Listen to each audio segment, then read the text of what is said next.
हिंदू धर्म के अंदर 18 पुराणों का वर्णन है। उनमें 3 पुराण बड़े मशहूर हैं, भागवत पुराण, कल्की पुराण, भविष्य पुराण। और भी हैं, अभी मैंने बताया था गरुड़ पुराण, मत्स्य पुराण, शिव पुराण, बहुत से पुराण। 18 पुराणों में 3 पुराण बड़े मशहूर हैं, भागवत पुराण, कल्की पुराण और भविष्य पुराण। और नबियों के, पैगंबरों के आने की बशारत और भविष्यवाणियां इन्हीं तीनों किताबों में मौजूद हैं। इन तीनों किताबों के अनुसार दुनिया में लगभग 64,000 पैगंबरों के आने का सबूत मिलता है। कितना? 64,000 ऋषि मुनि। हम लोगों में भी कोई ज़ईफ हदीस के मुताबिक लोग बयान करते हैं कि 1,24,000 कमोबेश अंबियाए किराम आए हैं। हालांकि ये कोई तहकीक शुदा बात नहीं है, लेकिन कमोबेश लगा दिया। यहाँ 64,000, यहाँ 1,24,000। इतना तो क्लियर है कि नबी इधर भी बहुत आए और इधर भी बहुत से नबियों का जिक्र है। लेकिन आप ताज्जुब करेंगे, जितने नबियों का नाम कुरान में आया है, 25 नबियों का, टोटल 25 नबियों का नाम कुरान में लिया गया है। हिंदू धर्म की किताबों में भी 25 नबियों का नाम लिया गया है। और हमारे यहां मुहम्मदुर रसूलुल्लाह को आखिरी नबी कहा गया। भागवत पुराण और कल्की पुराण और भविष्य पुराण के अंदर इन तीनों किताबों में 24 ऋषि महान बताए गए और 25वें ऋषि को महान बताया गया है, जो सबके अंत में, सबके लास्ट में आएंगे, जिनका नाम कल्की होगा, नराशंस होगा, उन्मा होगा, बहुत से नाम उनके बताए गए। ये नाम होगा उनका और उनकी एक पहचान जो बताई गई है, वो मैं आपके सामने रखकर बात को आगे बढ़ा रहा हूं। अज्ञान हेतु किरत मोह मदांधिकारम नाशम विधायम हि तदोदयते विवेका तथस्तु शंभल गिरामे सोतु स्वाजी उजात मंगलाचार्य बहुला पापिता विभजिज्जता। श्रीमद् भागवत पुराण स्कंद 12 अध्याय 2 मंत्र नंबर 66।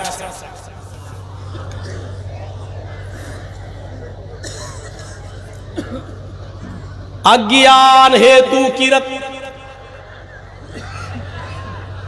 जिहालत जब आम हो जाएगी, ज्ञान मिट जाएगा, जिहालत आम होगी। हेतु किरत, सबका हितकारी आएगा उस वक्त। अज्ञानता, जुल्म, जिहालत आम होगी, अज्ञानता यानी जिहालत बढ़ जाएगी। तब इस अज्ञानता को मिटाने के लिए सबका हितकारी आएगा। सबके हित में, सबका हितकारी, मुसलमान का नहीं, सबका हितकारी। जैसे सूरज की रोशनी सबको मिलती है, हिंदू और मुसलमान के लिए अलग अलग सूरज नहीं है, एक ही सूरज। हिंदू और मुसलमान, सिख और ईसाई, पूरे देशवासी बल्कि दुनियावासी का, जगतवासी का, विश्ववासी का एक ही सूरज है। ऐसे ही अंतिम महर्षि, अंतिम संदेष्टा जब आएंगे तो वो पूरे जगत के लिए होंगे, पूरे विश्व के लिए होंगे। और वो किसी एक धर्म के विशेष नहीं होंगे, एक धर्म के लिए खास नहीं होंगे, बल्कि वो हर एक मजहब, हर पूरी दुनिया वालों के लिए होंगे। काफतल लिन्नासी बशीरन व नज़ीरा, हमने आपको पूरी दुनिया वालों के लिए खुशखबरी देने वाला और डराने वाला बनाकर भेजा है। वमा अरसलनाका इल्ला रहमतल लिल आलमीन, ऐ मोहम्मद सल्लल्लाहु अलैहि वसल्लम, हमने आपको पूरे विश्व के लिए रहमत बनाकर भेजा है। तो पूरे दुनिया के लिए आएंगे। नाम भी बता दिया, इससे ज्यादा स्पष्ट क्या हो सकता है? मोह मदांधिकारम नाशम विधायम हि तदोदयते विवेका। उनका नाम मोहम्मद होगा, मोहम्मद, उनका नाम मोहम्मद होगा। अंधिकारम नाशम, उनके आने के बाद दुनिया से अंधेरा मिट जाएगा, अंधेरा नाश हो जाएगा। मोहमदान दिकारम नाशम, वो अंधेरे को नाश कर देंगे, वो अंधेरे को मिटा देंगे। तथस्तु शंभल गिराम में सोत स्वाजी उजात है, वो शंभल गिराम में, शंभल मानी शांत और गिराम मानी गांव, वो शांति वाले गांव में आएंगे, यानी अल बलदिल अमीन, अमन वाला शहर, यानी मक्के के अंदर वो आएंगे, वो मक्के में आएंगे। शंभल गिराम मीज मक्का, वो मक्के में आएंगे, शंभल गिराम में आएंगे। इत्कलोगत पर आए, 4 युग में 3 युग गुजर जाएंगे, वो कल युग में आएंगे। इत्कलोगत प्राय, सतयुग गुजर जाएगा, त्रेता युग गुजर जाएगा, द्वापर युग गुजर जाएगा। जब घोर कलयुग होगा तो वो कलयुग के अंदर तशरीफ लाएंगे, पधारेंगे। इत्कलोगत प्राय जनेशु, और उस कलयुग की पहचान ही होगी, जनेशु खरगर मिड़ी, सारी की सारी जनता गधों और जानवरों की तरह हो गई होगी। इंसानियत मिट चुकी होगी, मानवता खत्म हो चुकी होगी, इंसान इंसान का दुश्मन होगा, वो जानवरों की तरह हो गए होंगे।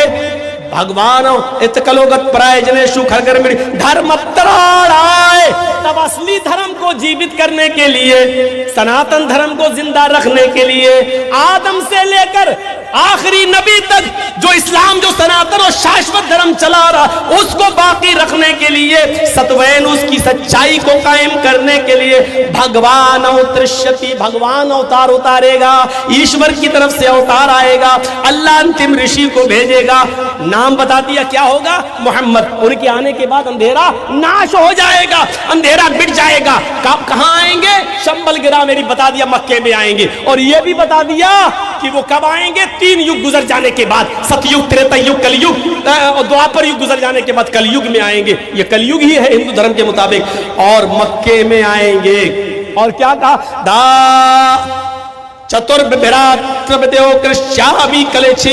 इस धरती पर आने के बाद वो ऐन जवानी में 40 साल की एक स्त्री से, 40 साल की एक औरत से शादी करेंगे। सालम द्वीप की रहने वाली होगी वो, सालम द्वीप का तर्जमा होता जजीरा, जजीरे की रहने वाली एक स्त्री से वो शादी करेंगे। और जिस औरत से वो शादी करेंगे, करने वाला जवान होगा, ऐन जवानी में शादी करेंगे, और जिससे शादी करेंगे उसकी उम्र 40 साल की होगी। मुहम्मदुर रसूलुल्लाह ने जजीरे की, जजीरतुल अरब की सबसे अमीर औरत खदीजा से निकाह किया था, ऐन जवानी में 25 साल की उम्र में किया था, और जिससे शादी की उसकी उम्र 40 साल की थी। 40 साल की उम्र की औरत से शादी की थी। षष्ठम शिशुअस, उस औरत से उसके 6 बच्चे पैदा होंगे। क्या रह गया, कुछ रह गया? उस औरत से मुहम्मदुर रसूलुल्लाह के 6 बच्चे थे, 4 लड़कियां 2 लड़के। 4 लड़कियों के नाम है ज़ैनब, दूसरी का नाम है रुकैया, तीसरी का नाम है उम्मे कुलसूम, और चौथी बेटी का नाम है फातिमा। और 2 बेटे उनसे पैदा हुए, एक बेटे का नाम है कासिम और दूसरे बेटे का नाम है, मेरे भाइयों, तैयब और ताहिर जिनका लक़ब है। मेरे भाइयों जरा गौर करो, अब्दुल्ला, ये 2 बेटे तैयब और ताहिर जिनका लक़ब था, एक कासिम एक अब्दुल्ला, ये 2 बेटे पैदा हुए, 4 बेटियां। और हिंदू धर्म की किताब कल की पुराण, भागवत पुराण ये कह रही है कि वो 40 साल की स्त्री से, औरत से शादी करेंगे, और उस औरत से उसके 6 बच्चे पैदा होंगे। उस औरत को जोड़ने के बाद उस परवाहिड़ो बधु बंतो द्युदशा, उस नबी की, उस कलकी की, उस स्त्री को जोड़ने के बाद टोटल 12 बीवियां होंगी, 12 पत्नियां होंगी। लीजिए, 12 बीवियों वाला अगर पूरी इंसानी तारीख में तुम अपने 64,000 ऋषि मुनि जोड़ लो, और हम अपने अकीदे के मुताबिक, जो चाहे ज़ईफ और मौजू हदीस ही क्यों ना हो, लाख, 1 लाख, 1.25 लाख अंबिया किराम की तारीख में हम देखते हैं तो हमें 12 बीवी वाला कोई नहीं मिलता है। हम जब सुलेमान की तारीख पढ़ते हैं तो उनकी 99 बीवियों का जिक्र मिलता है। दाऊद अलैहिस्सलाम का जिक्र पढ़ते हैं तो उनकी 1000 बीवियों का जिक्र मिलता है। राजा महाराजाओं की तारीख पढ़ते हैं तो 300 औरतें रखने का रवाज पाया मिलता है। हम, मेरे भाइयों, रामचंद्र जी की तारीख पढ़ते हैं तो उनकी एक पत्नी सीता का जिक्र मिलता है। कृष्ण जी की भी एक ही पत्नी का जिक्र मिलता है।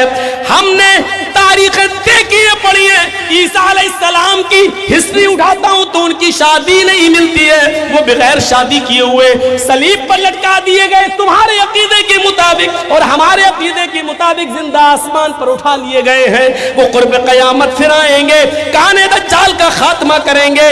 ہم اس طرف نہیں جانا چاہتے, ہٹنا نہیں چاہتے ہم ویدوں کے منتر سے. میرے بھائیوں آؤ, اتنا کچھ کرنے کی بات کا, وہ اونٹ کی سواری کرے گا, یعنی اس بستی میں آئے گا جہاں اونٹ کی سواری ہوگی. اللہ کے نبی اونٹ کی سواری کیا کرتے تھے, اونٹنی کا دودھ بھی پیا کرتے تھے, اور اونٹنی جزیرت العرب ریگستانی علاقے ہی میں پائی جاتی ہے. اس کا مطلب یہ کہ آخری نبی ریگستانی علاقے میں آئے گا, جزیرت العرب میں آئے گا, اور اس کی 12 بیویاں ہوں گی. 12 بیویوں والے صرف محمد رسول اللہ نظر آتے. کرشن جی کی ایک پتنی کا آدھار جو ہم نے بتایا ہے مہابھارت سے, لیکن ان کی پتنیوں کا اگر ذکر پڑھیں گے تو مہابھارت میں دوسری جگہ لکھا ہے کہ 16,108 سب سے زیادہ پتنیوں کا ورنن اگر ملا ہے تو کرشن جی کی. بہت سے لوگوں نے اس پہ گانا بھی بنایا, چاروں طرف گوپیاں بیچ میں کنہیا, تو وہ ایک الگ چیز ہے. بیویاں زیادہ ہونا یہ غلط نہیں ہے, پتنیاں زیادہ رکھنا غلط نہیں ہے, لیکن سوال یہ ہے کہ 12 بیوی والا آخری نبی ہوگا, جو آخر میں آئے گا اس کی 12 بیوی ہوگی, اور ہم آخری نبی کو ڈھونڈ رہے ہیں ہندو بھائی ہمارے. تو آخری نبی کی 12 بیوی, اور 12 بیوی کس کی تھی؟ محمد رسول اللہ صلی اللہ علیہ وسلم کی. اس کے بعد کہا گیا اندھیرے کو ناش کر دے گا. آپ دیکھیے کتنا اندھیرا تھا عرب کی سرزمین پر, کتنا اندھیرا تھا عرب کی دھرتی پر, کتنا اندھیرا تھا عرب کی سرزمین پر. آپ اس کا اندازہ نہیں لگا سکتے ہیں. جوا, اب آئیے تھوڑا سا پڑھیے زاد المعاد علامہ ابن قیم کی. جوا اتنا کھیلا جاتا تھا کہ لوگ جوئے میں رقم ہار جاتے تھے کیش, تو اپنا مکان لگا دیتے تھے. مکان جوئے میں ہار جاتے تھے تو اپنی بیوی جوئے میں لگا دیتے تھے, اور بیوی بھی جوئے میں ہار جاتے تھے تو اپنی جوان بیٹی بھی جوئے میں ہار جاتے تھے, لگا دیتے تھے. یہ عرب کا حال تھا. پڑھیے ابن قیم کی کتاب ذات المعاد, اس سے زیادہ اندھیرا کیا ہوگا. بیٹا اپنے باپ کے مرنے کے بعد اپنے گھر سے چادر اٹھاتا تھا اور اپنی ماں کے اوپر ڈال کر اس کو باہر نکال کر کہتا تھا, لوگو میرا باپ مر گیا, میں نے اپنی چادر اپنی ماں کے اوپر ڈال دی, آج کے بعد یہ میری ماں نہیں ہے, میں نے اس کو اپنی پتنی اپنی بیوی بنا لیا. ابن قیم کی کتاب زاد المعاد. شراب تو اتنا پیتے تھے کہ مسند احمد کی روایت, شراب کے نشے میں ایک صحابی نے بجائے اپنی بیوی کے اپنی بیٹی کا ہاتھ پکڑ لیا اور اس کو کھینچ کر کمرے کی طرف لے جانے لگے. بیٹی چیخی, بیٹی کی ماں بھاگتی ہوئی آئی, اپنے شوہر کو دھکا دیا, اس کو کمرے میں بند کر دیا اور خود باہر اپنی بیٹی کو بچایا, نکال لیا. جب ہوش میں آئے تو بیوی کو پیٹنے لگے. بیوی نے کہا پیٹ چکے؟ ہاں. بند کیوں کیا؟ کہا تم نے پی رکھی تھی. وہ تو میں روز پیتا ہوں.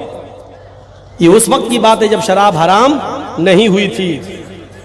نہیں, آج زیادہ ہی پی رکھی تھی, کبھی کم کبھی زیادہ, یہ تو ہوتا ہی رہتا ہے. آج اتنی پی لی تھی آپ نے کہ آپ بیوی اور بیٹی میں انتر نہیں کر سکے.